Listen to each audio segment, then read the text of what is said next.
ఈ రోజు వీడియోలో పిల్లల లంచ్ బాక్స్ రెసిపీని చూసేద్దాము. వన్ పార్ట్ రెసిపీ అండి. చాలా సింపుల్ గా ఈజీగా చేసేవచ్చు. మార్నింగే లంచ్ బాక్స్ చేయడానికి హడావిడిగా ఉంటాం కదండి. అలాంటప్పుడు ఇలా టమాటా రైస్ చేసి చూడండి. చాలా టేస్టీగా చాలా బాగుంటుంది. ఎక్కువ మసాలాలు లేకుండా సింపుల్ గా చేసుకోవచ్చు. పిల్లలైతే ఒక్క మెతుకు కూడా వదలకుండా మొత్తం బాక్స్ ని తినేసి ఖాళీ బాక్స్ ని తీసుకొస్తారండి. నాది గ్యారంటీ. ఈ టమాటా రైస్ లోకి కాంబినేషన్ గా పెరుగు పచ్చడి ఇవ్వండి, చాలా బాగుంటుంది. నేను ఇక్కడ మొత్తం టమాటా రైస్ ని కుక్కర్ లోనే ప్రిపేర్ చేస్తున్నాను. చాలా సింపుల్ గా తొందరగా అయిపోతుంది కదా, అందుకే కుక్కర్ పెట్టుకున్నాను. ఇందులోకి 2 స్పూన్స్ వరకు ఆయిల్ వేసుకోండి. ఆ తర్వాత 1 ఇంచు దాల్చిన చెక్క, 2 బిర్యానీ ఆకులు, 3 లవంగాలు, 3 యాలకులు, 1 స్పూను సోంపును వేసుకున్నాను.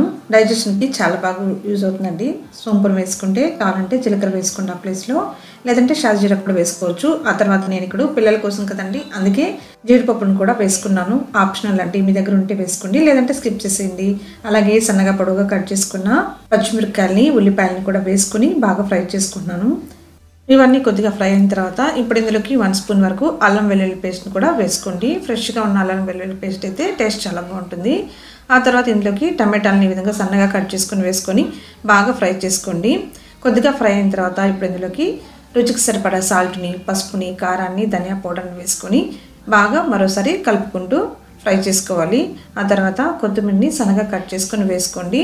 ఇలా అన్నిటిని వేసుకున్న తర్వాత మొత్తం కూడా బాగా ఫ్రై అయ్యేంత వరకు బాగా ఫ్రై చేసుకొని మొత్తం ఆయిల్ అంతా కూడా పైకి తేలిన తర్వాత ఇప్పుడు ఇందులోకి ఒక 2 స్పూన్స్ వరకు నెయ్యిని వేసుకోండి. నెయ్యి వేసుకుంటే టేస్ట్ చాలా బాగుంటుంది. ఆ తర్వాత దీనిపైన మూత పెట్టేసి మొత్తం టమాటాలు అన్నీ కూడా మగ్గిపోయేంత వరకు స్టవ్ని మీడియం ఫ్లేమ్లో పెట్టుకొని మగ్గించుకోండి. ఆ తర్వాత మూత తీసేసి ఇప్పుడు ఇందులోకి నేను ఇక్కడ 1 గ్లాసు బాస్మతి రైస్ని తీసుకుని శుభ్రంగా కడిగి ఒక అరగంట సేపు నానబెట్టి తీసుకుంటున్నాను. బాస్మతి రైస్ అనే కాదండి, నార్మల్ రైస్తో కూడా ఇదే విధంగా చేసుకోండి, చాలా బాగా వస్తుంది. ఈ విధంగా శుభ్రంగా కడిగి ఒక అరగంట సేపు నానిన తర్వాత ఇప్పుడు కుక్కర్లోకి తీసుకోండి. ఇప్పుడు ఇందులోకి 1 గ్లాసు బాస్మతి రైస్కి నేను ఇక్కడ 1.5 గ్లాస్ వరకు వాటర్ వేసుకుంటున్నాను.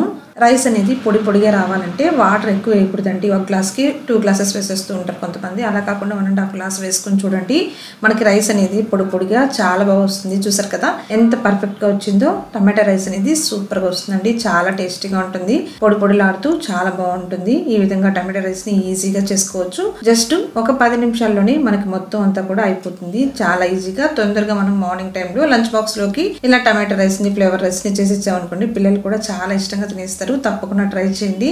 ఎప్పుడు కాకపోయినా అప్పుడప్పుడు పిల్లలకి ఇలాగా కలర్ రైస్లు చేసి ఇచ్చామనుకోండి, వాళ్ళు కూడా చాలా హ్యాపీగా ఇష్టంగా తినేస్తారు. ఈ విధంగా మీరు కూడా ట్రై చేయండి. ఎలా వచ్చిందో నాకు కామెంట్స్ లో తెలియజేయండి. వీడియో నచ్చితే తప్పకుండా లైక్ చేసి మీ ఫ్రెండ్స్ అండ్ రిలేటివ్స్ కూడా షేర్ చేయండి. అలాగే సబ్స్క్రైబ్ చేసుకుని నా ఛానల్ ని ఫాలో అవ్వండి.